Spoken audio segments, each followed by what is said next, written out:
अब पति जाता है उसी कोटे पे, कस्टमर बन के। लड़की आती है, उसकी बीवी नहीं आई थी अभी तक, उसने ये नहीं चाहिए, ये नहीं चाहिए, सब लड़कियों को रिजेक्ट कर देता है। तब उसकी कोटे की मालकिन कहती है अरे यार उसे भेज दो। तो लास्ट में उसने जब देखा कि हाँ ये चाहिए, पति को सामने देख के वो भी अपनी नजर झुका के नीचे अपने रो ही रही थी, परेशान हो रही थी। ये बेंगलोर की स्टोरी वाकई ये बहुत दिलचस्प स्टोरी है, और मेरे चैनल पर इस स्टोरी को अगर मैं कहूँ कि टॉप 3 में इसे शामिल किया गया था, और लोग इसे बहुत देखते हैं। बस एक लड़का है, साहिल नाम का लड़का है, और उसकी शादी हुई थी नई नई तानिया नाम की लड़की से। यहाँ नाम हम थोड़े चेंज कर दिए हैं, चेंज इसलिए कर दिए हैं क्योंकि जब उसने अपना इंटरव्यू दिया था साहिल नाम के लड़के ने, तो मीडिया से कहा था कि मैं अब अपनी पहचान को किसी को दिखाना नहीं चाहता, बताना नहीं चाहता। काम उसने ऐसा किया है कि आप उसे बार बार सैल्यूट करोगे। दरअसल ये बेंगलोर में है, और बेंगलुरु के अंदर ये मल्टीनेशनल कंपनी में है। मल्टीनेशनल कंपनी ने उसको भेजा था मुंबई में किसी काम से। लगभग 3 या 4 सप्ताह का उसका काम था, लगभग 1 महीने उसको रहना था। वहाँ जब जाता है तो उसने अपना काम बहुत अच्छे से किया, जल्दी काम खत्म कर लिया। तो अपनी बीवी से कहता है कि क्या तुम मुंबई घूमना चाहोगी? तो बीवी खुश हो जाती है। उसने कहा कि मैंने तो मुंबई को हमेशा टीवी में ही देखा है, फिल्मों में देखा है, रियल लाइफ में कभी नहीं देखा, तो अगर मुझे बुलाओगे तो बहुत अच्छा लगेगा। तो वो जब बुलाने वाली बात थी तब उसने उसको कहा कि ठीक है, मैं तुम्हें ट्रेन का टिकट भेज दूंगा और तुम आराम से आ जाना। तो मुंबई की और बेंगलुरु की जो दूरी है, डिस्टेंस उसका अगर ट्रेन का हम देखें तो लगभग 1001 या 2 किलोमीटर के आसपास से पड़ता है। तो उसने जो अपनी जो वाइफ का टिकट कराया था वो 7 अक्टूबर 2011 का था। उसने कहा कि आपको ट्रेन फला जगह खड़ी मिलेगी, आपको वहां पहुंचना, उसके बाद आ जाना। जो भी अपने कुछ बोला होगा उसने उस हिसाब से। और खास बात उसने ये बोली थी कि ट्रेन में तुम ज्यादा किसी से बातचीत मत करना, और किसी कोई खाने पीने को दे तो खाने पीने में कुछ मत खाना, तो थोड़ा सा ऐसे रहना है। तो ठीक है। अब वो अपने जाती है, अपना जो कुछ खाने पीने का सामान था, 18-19 घंटे का सफर था, उसे करना था। तो इसी बीच में जो उसके सामने वाली जो बर्थ है, सामने वाली बर्थ पे 2 लड़के बैठे हुए हैं, और वो आपस में शायद ऐसे शुरुआत में देख के उस लड़की को ऐसा लग रहा था कि शायद एक दूसरे को जानते नहीं हैं। लेकिन जो उन्होंने बातचीत करना शुरू किया तो बातचीत करते करते फिर इसी बीच में कुछ भी वो खाते हैं, तो उस लड़की से बोले कि बहन जी तानिया, आपको ऐसा लग रहा है जैसे कि आप पहली बार ट्रेन में बैठी हो। उसने कहा भाई साहब मैं पहली बार ट्रेन में तो नहीं बैठी, ट्रेन में तो मैं बहुत बार बैठी हूँ, लेकिन अकेली ट्रेन में पहली बार बैठी हूँ। जब इस तरह की बात आई तो उन्होंने कहा कि अच्छा है, कोई बात नहीं, अब बिल्कुल आप हमारी छोटी बहन की जैसी हैं और हम आपके भाई के जैसे हैं, बिल्कुल परेशान होने की जरूरत नहीं है, कोई दिक्कत परेशानी हो तो हमें बताना। अब वो लड़के बीच बीच में कुछ भी जो खाने का सामान आता था तो उसे आराम से खाते थे। इस लड़की ने भी उनसे पूछा कि तुम कहाँ से हो, क्या हो, तो उन्होंने भी अपने बारे में बताया। इस लड़की ने भी अपनी पूरी कहानी बताई कि भाई मैं बेंगलुरु में रहती हूँ, मेरा पति मल्टीनेशनल कंपनी में काम करता है और इस तरह से मैं घूमने के लिए जा रही हूँ। बड़ा एक्साइटमेंट था उसके अंदर। तो इसी तरह से जब लगभग 150 किलोमीटर का सफर बचा था तब उसने अपने पति को बताया कि अब बस 150 किलोमीटर का सफर बचा है और मैं तुम्हारे पास बहुत जल्दी पहुंचने वाली हूँ, तुम जल्दी से उस पे स्टेशन पे आ जाना मुझे लेने के लिए। उधर जो दोनों लड़के हैं, इस लड़की की उनसे अच्छी खासी जान पहचान हो जाती है, दोस्ती हो जाती है, और वो खुद बता रहे हैं कि अब ये स्टेशन आ गया, अब ऐसे चलना है, ऐसे करना है, तो खुश हैं आपस में, सब कुछ ठीक चल रहा है। तो इसी बीच में अभी तक उस लड़की ने उनका दिया हुआ कुछ भी नहीं खाया, लेकिन लास्ट में उन्होंने कहा दीदी चाय पियोगे? बोले मुझे नहीं पीनी चाय। अरे कोई बात नहीं दीदी, एक चाय की तो बात है, पी लो। चाय वाला जब गर्म चाय लेके आता है तो उन्होंने खुद ने भी चाय पी और दीदी को भी चाय पिला दी, तानिया को। जैसे तानिया ने चाय पी तो चाय पीने के बाद वो हो जाती है बेहोश, और जो बेहोश हो जाती है, अभी कुछ थोड़ा बहुत ही सफर बचा था, लेकिन जैसे ये पहला स्टेशन जो भी पड़ता होगा उस स्टेशन पर उस लड़की को यहाँ से अपने निकाल के ले जाते हैं बेहोशी की हालत में। उनको क्या दिमाग लगाया, कैसे लगाया, वो तो खैर वो जाने, क्योंकि वो प्रोफेशनल बंदे थे जिन्होंने ये सब काम किया था और शायद इससे पहले भी उन्होंने इस तरह के काम कर रखे होंगे, इसलिए वो बड़े इंतजार में भी थे कि उन्होंने देखो कितना सब्र किया कि सिर्फ 150 किलोमीटर का सफर बचा है और उस लड़की को उन्होंने फॉलो करना शुरू कर दिया। बेंगलोर से मुंबई आने वाला है, उसे चाय पिलाई, चाय पिलाने के बाद यहाँ से ले गए। और उस लड़की को थोड़ा बहुत होश आता है तब जब गाड़ी में बैठी हुई थी, गाड़ी अपनी स्पीड पे चल रही थी, और जैसे उसने कुछ विरोध करने की कोशिश की तो इसी बीच में जैसे कुछ बोलती है, उस लड़के ने जो एक जोर का थप्पड़ मारा घुमा के कि अगर कोई भी शोर मचाने की कोशिश की तो बहुत ज्यादा पिटोगी। अब यहाँ से सीधा जो वो गाड़ी जाकर रुकती है एक किसी मुंबई के कोठे पे जहाँ पर इस तरह से धंधे वगैरह होते हैं, वहां जाकर रुकती है, और जो इसकी कोठे की मालकिन होती है वो सुनीता पुजारी नाम की एक महिला होती है। सुनीता पुजारी के पास उसे लेके जाते हैं, वो ले जाने के बाद उसको 45,000 रुपये में बेच देते हैं, महज 45,000 रुपये। वो लड़की वो समझ नहीं पा रही थी। उसकी जब उसे ठीक से होश आता है तो वहाँ देखती है कि लड़कियां हैं, कम कपड़े पहनने वाली हैं, और ऐसी लड़कियां जो कोई भी मतलब पुरुष देख के उन्हें उत्तेजित हो जाए, उनके करीब आने की कोशिश करें।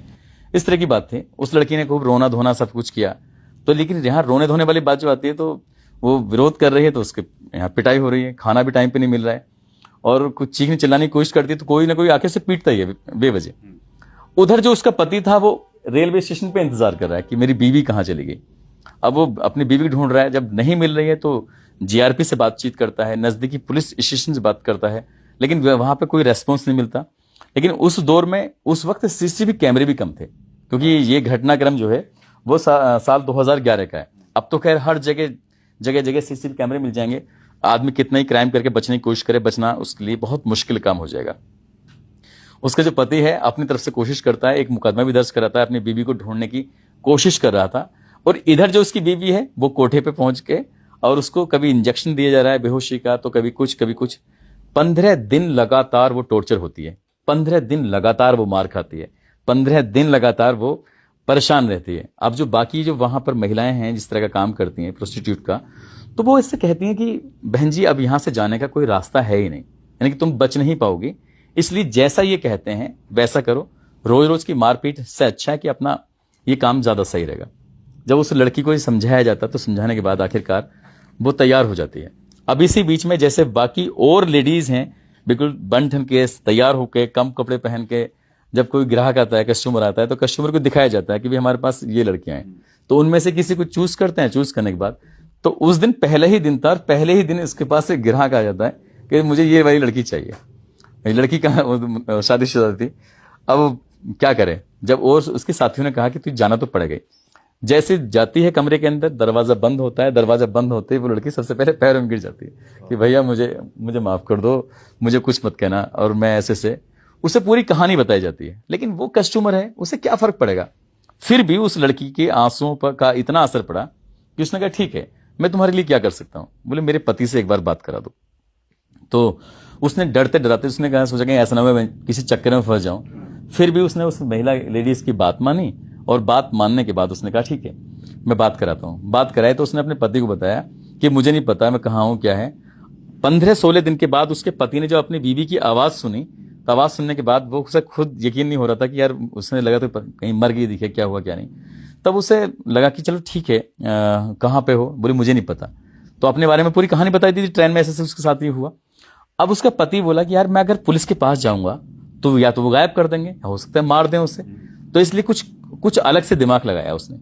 अलग से दिमाग लगाने के बाद उस लड़के से कहा जो इसमें था कि भाई एड्रेस क्या है, तो उससे एड्रेस पूछा, और उससे कहा कि जो भी पैसे हैं तुम्हारे वो पैसे मैं दे दूंगा, लेकिन कुछ गलत मत करना इसके साथ। तो जो कस्टमर आया था वो बेचारा बिना कुछ करे ही वहां से चला गया, और उसके पति को एड्रेस दे दिया। अब पति जाता है उसी कोठे पे फिर कस्टमर बन के। जब वहां कस्टमर बन के जाता है तो वो लड़कियां के लिए बोलता है, तो जो लड़की के लिए बोलता है तो लड़की आती हैं। उसकी बीवी नहीं आई थी अभी तक। उसने कहा ये नहीं चाहिए, ये नहीं चाहिए, सब लड़कियों को रिजेक्ट कर देता है। तब उसकी कोठे की मालकिन कहती है, जो इसका नाम सुनीता पुजारी होता है, अरे यार उसे भेज दो, लद्दड़ को भेज दो, क्योंकि वो तो नई नई लड़की थी, वो किसी के साथ जाती भी नहीं थी, कस्टमर भी खुश नहीं होता था। वो जो बंदा गया था वो भी ये कह के गया था किस लड़की को भेज दिया यार, तुमने दिमाग खराब कर दिया। तो लास्ट में उसने जब देखा कि हाँ ये चाहिए, लड़की आ जाती है, पति को सामने देख के वो भी अपनी नजर झुका के नीचे अपने रो ही रही थी, परेशान हो रही थी। तो उसने कहा देख ये है, रो तू, अगर इसके साथ जा सकता तो जा, नहीं तो कोई बात नहीं। बोला हाँ मुझे यही चाहिए। तो वो अपनी बीवी के साथ उस कमरे में जाता है। कमरे में जाने के बाद फिर वो पूरा विस्तार से कहानी सुनाती है कि यहाँ पर क्या हुआ, ट्रेन में क्या हुआ, क्या क्या नहीं हुआ। उसके बाद उसका पति कहता है कि देख अगर मैंने तुझे यहाँ से ले जाने की कोशिश की तो ये हमला वगैरह करेंगे, और एक काम करते हैं थोड़ा तसल्ली करते हैं। उसके बाद जहां उसने FIR कराई थी अपनी बीवी की गुमशुदगी की, उस थाने में फोन करता है और बताता है कि देखो मेरी बीवी यहां पर है और मैं यहां पर कस्टमर बन के आया हूं, और भले ही चाहे ये भाई वो तो पैसे लेते हैं, तो पैसे के टाइमिंग के हिसाब से अगर 1 घंटा 2 घंटे भी आप लेट हो तो कोई दिक्कत नहीं है, मैं कह दूंगा कि मुझे 1 घंटा और इसके साथ रुकना है। तो पुलिस का उसने इंतजार किया। पुलिस मौके पर पहुंचती है, वहां आने के बाद उसको छुड़ाती है, उसकी बीवी को भी छुड़ाती है, और वहां और जो लड़कियां थीं उन लड़कियों को भी वहां से निकाला जाता है। और उसके बाद फिर जो उसकी कोठे की मालकिन थी उससे पूछा जाता है, तो उसने बताया कि मैंने 45,000 में उसे खरीदा। एक रमीदा शेख नाम की लड़की थी जो उसकी कोठे की सेकंड मालकिन थी। उसको भी गिरफ्तार किया। और साथ ही जो 2 वो लड़के जो ट्रेन में मिले थे ना, जिन्होंने उसको वहां पहुंचाया था कोठे पे, पुलिस ने उनको भी गिरफ्तार कर लिया था। तो ये पति की जो एक बेहतरीन साइड थी भाई, वो कोई भी ऐसा आजकल तो जरा से भी कहीं दाग लगता है लड़की पर तो कोई भी उसे स्वीकार नहीं करता, लेकिन उसके हस्बैंड ने उसको स्वीकार किया, उसको अपने साथ रखा और उसे बहुत ही खूबसूरत तरीके से बाहर निकाल के भी लेके आया। और वो एक नॉर्मल जिंदगी जी रहे थे। जब ये मुझे खूब याद है कि टाइम्स ऑफ इंडिया ने इस पर रिपोर्ट की थी, इसके अलावा शायद किसी और चैनल में ये आया भी नहीं था। तो टाइम्स ऑफ इंडिया से उसने ये शर्त रखी थी कि आप मेरी इस कहानी को मेरे नाम से प्रकाशित नहीं करना। तब ये इस तरह का इसका द एंड होता है पिक्चर का। वाह, ये बढ़िया, पति ने औरों को भी बचा लिया और सिर्फ अपनी बीवी को नहीं। ये अच्छा हुआ बहुत। ये अच्छा है सर, पुलिस ने भी हेल्प कर दी, वरना पुलिस भी, उसका भी सही था शक कि अगर मैं किसी को बताऊं हो सकता है वो वहीं से वहीं गायब कर दे, छुपा दे, कहीं और भेज दे। कुछ पता भी तो नहीं रहता चीजों का। और ये तो बहुत रिस्क है कि आप कहीं अकेले ट्रैवल कर रहे हो, ट्रेन में स्पेशली, कि भाई कोई कुछ फीमेल्स के लिए तो सर बहुत ही मुश्किल है। मुश्किल तो हर जगह है, अब मुश्किल तो घर में भी है देखा जाए तो। हाँ, लेकिन हाँ, बाकी इस लेडी के साथ जो होता है, उसने कभी कल्पना नहीं की थी। शायद कभी मुंबई डर के मारे वो गई भी नहीं होगी। मुंबई के नाम से जैसे उसे खुशी हो रही थी, हो सकता है कि वो डरना शुरू कर दिया उसने। सही बात है।